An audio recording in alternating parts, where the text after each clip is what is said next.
राधे राधे, जय श्री कृष्ण। आज मैं आप लोगों के साथ पाकिस्तान के आज की परिस्थिति पर चर्चा करूंगी और उसका ज्योतिषीय आकलन भी आपको बताऊंगी और आने वाले दिनों में क्या घटना घटने की संभावना कुंडली के माध्यम से प्रकट हो रही है, इस पर भी चर्चा करूंगी।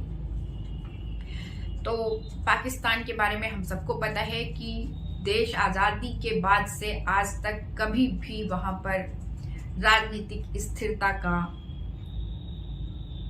संभव नहीं हो पाई है, हमेशा ही अभाव रहा है। वहां का कोई भी प्रधानमंत्री आज तक अपना पूरा टर्नओवर 5 साल का कार्यकाल पूरा नहीं कर पाया है और वहां पर सेना का बहुत अधिक प्रभाव सरकार पर होता है और वहां पर जो राष्ट्राध्यक्ष होते हैं या प्रेसिडेंट बनाए जाते हैं या प्रधानमंत्री जो भी बनाए जाते हैं उनके ऊपर बहुत सारे चार्जेस लगा के या तो उन्हें जेल में डाल दिया जाता है या फिर उन्हें फांसी की सजा दे दी जाती है या फिर आतंकवादी घटना में उनका मर्डर हो जाता है, हत्या हो जाती है, एसेसिनेशन हो जाता है।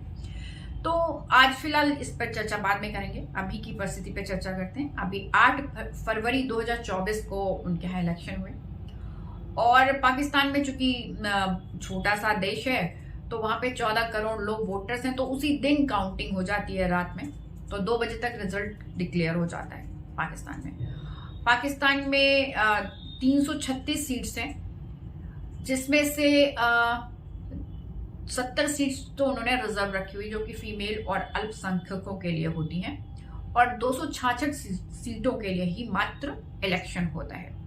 उसमें से 134 सीटें जो जीत जाता है वो सरकार बनाता है। ये तो हो गई इलेक्शन से रिलेटेड बात। अब मैं आती हूँ राजनीतिक पॉइंट पे जो अभी चल रहे हैं। तो इमरान खान जी की जो पार्टी है PTI यानी कि पाकिस्तान तहरीक इंसाफ, इसमें जो है इसको वहां पर डिस्क्वालीफाई कर दिया गया और प्रतिबंध लगा दिया गया और इसके साथ ही साथ इमरान खान जी पर भी प्रतिबंध लगा दिया गया कि वो इलेक्शन नहीं लड़ सकते। साथ ही साथ उन्हें 34 साल की जेल की सजा सुनाई गई है। इसके साथ ही साथ इमरान खान जी के ऊपर 23 करोड़ का जुर्माना भी लगा दिया गया और उनकी जो वाइफ हैं बुशरा बीवी, उनके ऊपर उनको भी जेल पहुंचा दिया गया। अतः जो इस इलेक्शन में PTI के जो कार्यकर्ता है वो एज ए निर्दलीय उम्मीदवार इलेक्शन में खड़े हुए, जहां पर उन्हें भिन्न भिन्न प्रकार के चुनाव चिन्ह दिए गए और उस पर उन्होंने इलेक्शन लड़ा। पर जब रिजल्ट आने लगा, जो उसके रुझान आए, तो PTI समर्थक बहुत अधिक उत्साहित थे और ट्वीट कर करके लगातार बता रहे थे कि वो 154 सीट्स पर आगे चल रहे हैं और सुबह होते होते 2 बजे के बाद उन्होंने डिक्लेयर कर दिया कि 150 सीट्स पर वो जीत चुके हैं और PTI गवर्नमेंट बना रही है, सरकार बना रही है। पर सुबह 7 बजे 7-7:30 बजे उनका फिर से ट्वीट आया कि सेना ने खेल कर दिया है, सेना ने जो इलेक्शन की जो जहां पे काउंटिंग हो रही है उस पर कब्जा कर लिया है और जितने भी बैलेट बॉक्स हैं और जो मत पेटियां हों उनको कब्जे में ले लिया गया है।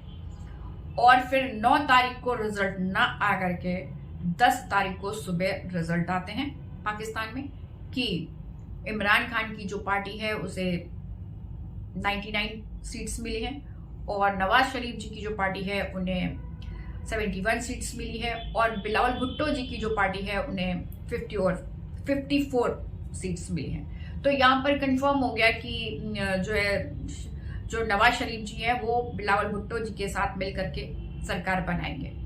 फिर बाद में ये खबर आने लग गई कि PTI जो है वो समर्थन दे रही है बिलावल भुट्टो जी को और उन्हें एज ए PM बन सकते हैं। फिर बाद में ये खबर आई कि बिलावल भुट्टो जी को एज ए PM बनाने के लिए नवाज शरीफ जी की पार्टी सपोर्ट कर रही।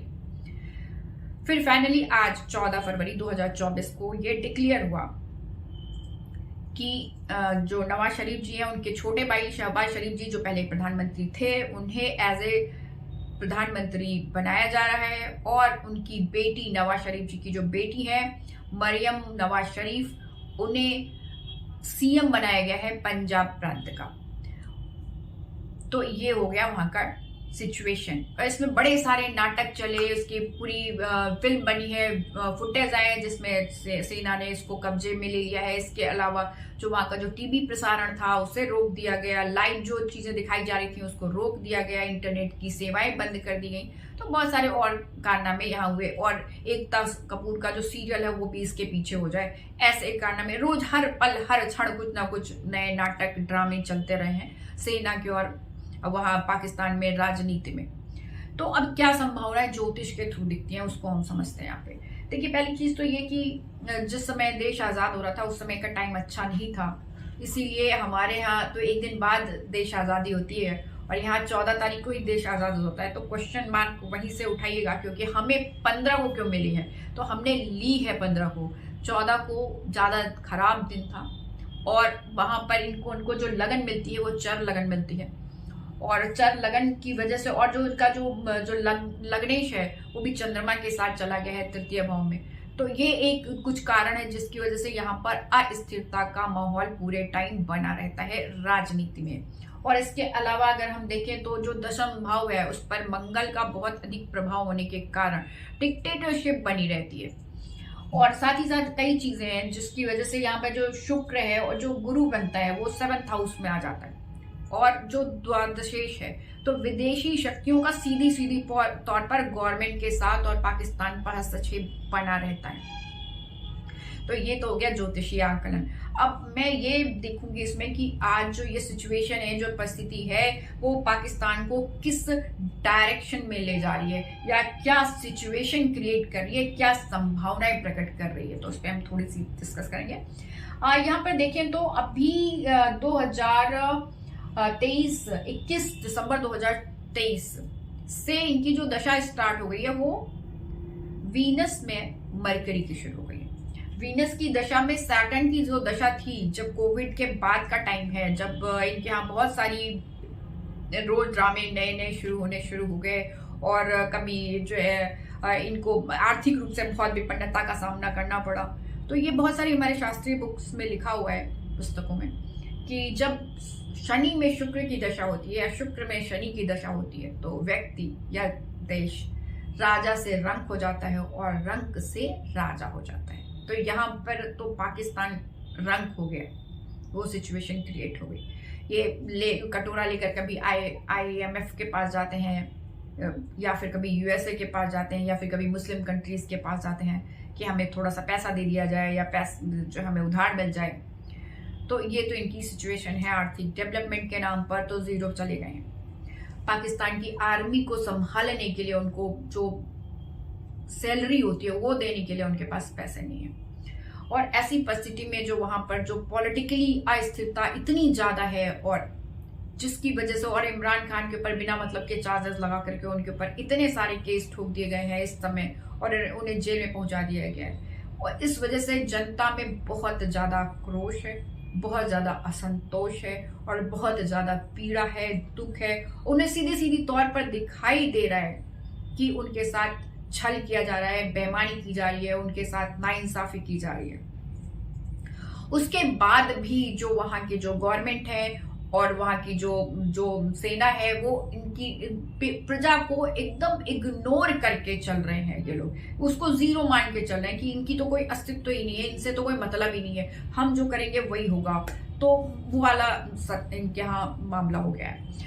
अब यहाँ पर देखें तो अब आ गई बुध की दशा। तो बुध की दशा क्या रिजल्ट देगी, तो बुध के साथ ये कि ये षष्ठेश है और तृतीयेश भी है, सूर्य के साथ बैठे हुए, और ये जो बुध है ये मृत्यु भाग में भी है। तो पीड़ा तो भयानक दे रहे हैं, इसमें कोई दो राय है ही नहीं। उस पर से इनका जो पंचम भाव है वो एक्टिवेट हुआ पड़ा है। पंचम भाव हमेशा दसम भाव को अस्थिर करता है। तो यहाँ पर इनके जो बन रही है, जो कॉम्बिनेशन बन रहा है, जो सरकार बन रही है, वो सरकार स्थिर सरकार तो कतई दिखाई देती ही नहीं है। तो इसका भी ये आएगी कब जाएगी पता नहीं है। क्योंकि यहाँ पर मरकरी मृत्यु भाग में है, और 10वें जो अष्टमेश है जो कि मंगल है, मकर राशि में 5 तारीख को चला गया, और वहां से वो पंचम भाव को देख रहा है, लगन को देख रहा है, और चतुर्थ भाव को भी देख रहा है, और वो अष्टमेश भी है। तो और यहाँ पर एक संभावना जो सीधी सीधी तौर पर दिखाई देती है, वो पाकिस्तान को टूटने की संभावना को दिखा रहा है। तो पाकिस्तान को इस समय बड़े संयम की जरूरत है, बहुत सरलता की जरूरत है और स्टेप बाय स्टेप बहुत मजबूती के साथ चलने की जरूरत है। इस समय अगर वहां पर अस्थिरता आती है, राजनीतिक उठापटक होते हैं और बिना मतलब किसी को दबाया जाता है, तो उसके परिणाम भयानक हो सकते हैं। हो सकता है कि कुछ और छोटे देश वहां पैदा हो जाए, ऐसी संभावना ये चार्ट प्रकट कर रहा है। हालांकि अभी गुरु का प्रभाव जरूर है अभी वहां पर लगन पर, जो कि इनके बचाव को दिखा रहा है, पर बहुत दिनों तक बचाव बना नहीं रहेगा, क्योंकि ये जो गुरु है ये द्वादशेश भी है। तो बहुत आसानी से कोई चीज मिलने वाली नहीं है। यहाँ पर सब जितने यहाँ के पॉलिटिशियन होते हैं, ज्यादातर वो अपने पैसा कमाते हैं, उनका ध्येय सिर्फ पैसा कमाना है और अपने राज्य को विदेशों में ले जाकर के अपने पैसे को रख देना है। जैसे जो नवाज शरीफ जी हैं, वो उनको पनामा लीक में, पनामा पेपर में उनके पेपर पाए गए जहाँ पे उन्होंने जो है पैसे इन्वेस्ट कर दिए थे अपने। तो इसी तरह के वहां पे उनके पर चार्जेस लगते रहे हैं और शहबाज शरीफ जी पे भी लगे हैं। तो यानी कि इनके पास जो भी पैसा अगर कहीं और से लेकर के भी आते हैं, तो वो सीधी तौर पर पब्लिक तक नहीं पहुंचता है। और यहाँ पर जो ये आक्रोश है, इसको जितना ज्यादा दबाया जाएगा, वो और ज्यादा उभर कर, बढ़कर और विस्फोटक स्थिति में आएगा। अभी सुनने में आया कि उन्होंने पीटीआई के कुछ सदस्यों को मरवाया भी है और कुछ पीटीआई के जो कार्यकर्ता है वो भी शरीफ नहीं है, चूंकि उन्हीं के ही यहाँ के हैं, तो वो भी हथियार उठा लेते हैं। तो इस समय गृह युद्ध जैसी परिस्थिति जो है वो यहाँ क्लियरली दिखाई देती है। और इसको अगर हम D9 में जाते हैं, तो D9 में यही जो बुध है वो द्वादश भाव में चला गया है और अष्टमेश होकर के, जिस पर शनि की दृष्टि है, जो कि तृतीयेश है। तो युद्ध तो अभी चलेगा। और जब हम इसको दशमांश में देखते हैं, तो फिर यही जो मरकरी है, ये जो बुध है, वो अष्टम भाव में गया हुआ है। तो अचानक से विपरीत परिस्थिति बना रहा है, जो पाकिस्तान के लिए अच्छी नहीं है।